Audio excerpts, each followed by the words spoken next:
Hello, everyone.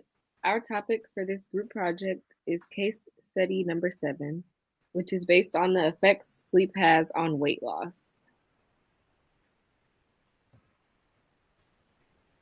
Here is an overview of what our presentation will cover.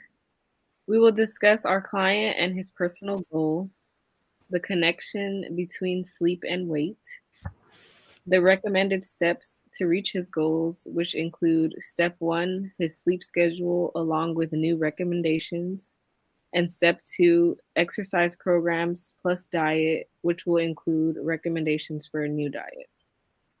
About our client. Our client's name is Joe. He is 24 years old. His height is 5'7", and he currently weighs 225 pounds. Joe is not a regular physically active individual. He works a desk job from Monday to Friday from 9 to 5, which is 8 hours of the day, then just watches TV and plays video games until he has to go to sleep.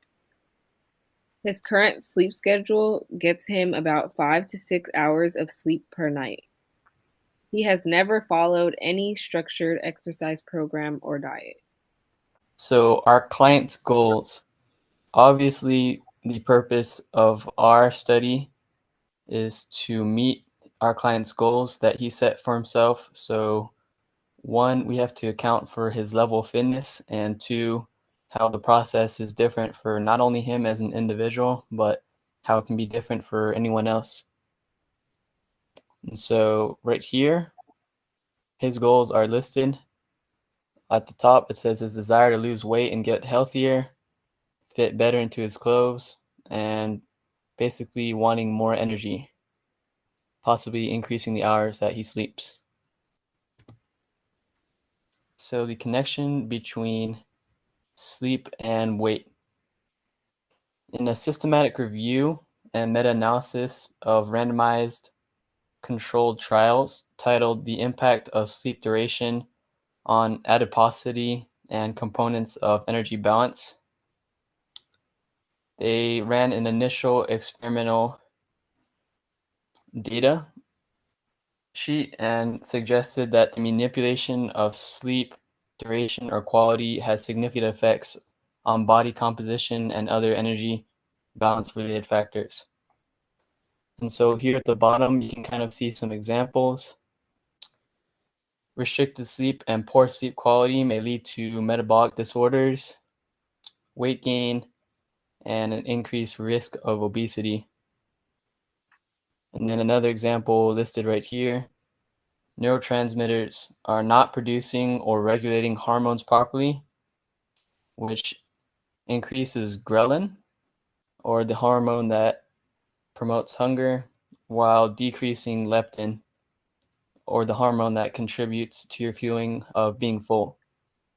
And so with the lack of sleep, the main issue is that you feel more hungry, or that ghrelin has more control compared to leptin, which isn't good. And another effect of that is that since the client is feeling more hungry, they would have to eat more food. And so that would contribute to their weight gain as well. They're consuming more calories than they're burning. And also, they would basically have less energy for exercise and physical activity. So what are some steps that we can take to fix this? Well, the first step that we should take is to fix his sleep schedule. Obviously, we can't give him an exercise regimen if we don't fix his sleep schedule first. And so the most important thing is to address that. As we mentioned in the previous slide, his hormonal changes contribute to his lack of energy, which causes obesity. And so here in the data sheet, we have a sample of 71 adults, and we have 29 males and 42 females. And so right here, you can see the range of BMI, the range in the BMI of the participants, and down below the average sleep that the participants get based off of like their BMI. And as you can see, the obese individuals average less than 7 hours of sleep compared to the healthier counterparts, which are around like 7 or 8.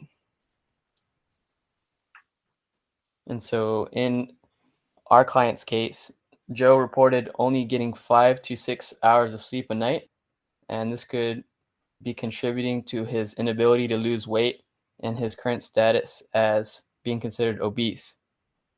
And so in this observational study that you see in 2019, it investigated the link between sleep schedules and obesity. And you can obviously see the obese individuals are getting around 6.5 hours of sleep, while normal weight individuals get about 8 or more. And so why this is important is because the study explains that the lack of adequate sleep not only affects the hormones that play an important part in regulating hunger and appetite, but also negatively impacts energy expenditure. And so what's important for Joe is to increase the amount of sleep that he has so he can decrease the calories that he intakes, and that we can finally give him a more structured exercise program.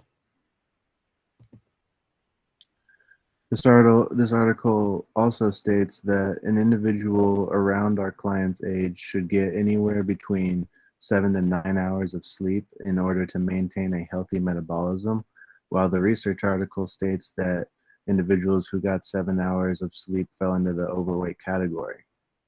This article also highlighted the correlation between sleep deprivation and mental health concerns like anxiety and depression, while the research article focused on hormonal effects. Here are some recommendations for a new sleep schedule, and ideally with our patient, I would influence him to get easy, light physical activity in, simple things like walking around his neighborhood, but some really good first steps to that would be to limit the video games and TV, the screen time. Like I said, maybe reducing screen time so that he has time in the day to get physical activity in, like walking, whatever he prefers. Next, I would recommend implementing a bedtime to get his biological clock on a schedule. Doing this would help him get better sleep and consistently would help him get better sleep in general. With that being said, he should give himself a proper bedtime so that he is getting around 8 hours every night to ensure a full night's rest. Lastly, he should avoid eating right before bed. Doing this can leave people restless at night and therefore staying up longer than they intended. Doing all of these things can ultimately lead to reducing his stress. Once he is consistent with these steps, he may notice that he starts to wake up, feel like he wants to conquer the day, which leads to new beginnings like a workout schedule and so on. This leads into the next step, which is the exercise program and diet. Once he starts to be consistent with getting the proper sleep he needs, he can begin to focus on an exercise program and diet and being consistent with that. This is where we could start Joe off participating in physical activity, like walking for at least 60 minutes a week.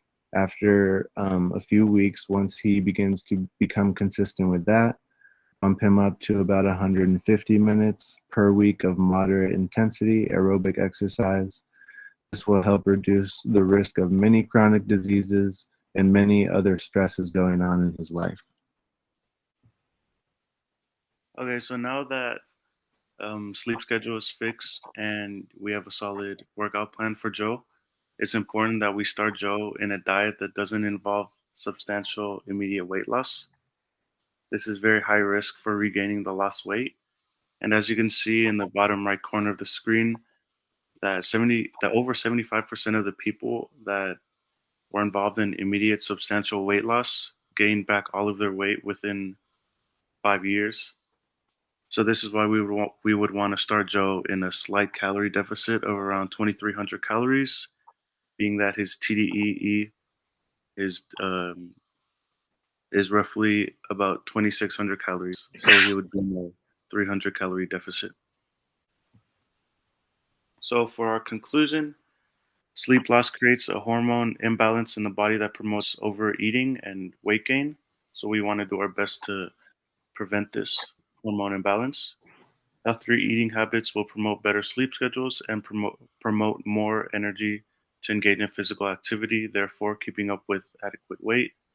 And no physical activity at all has a huge influence and impact on health and our weight.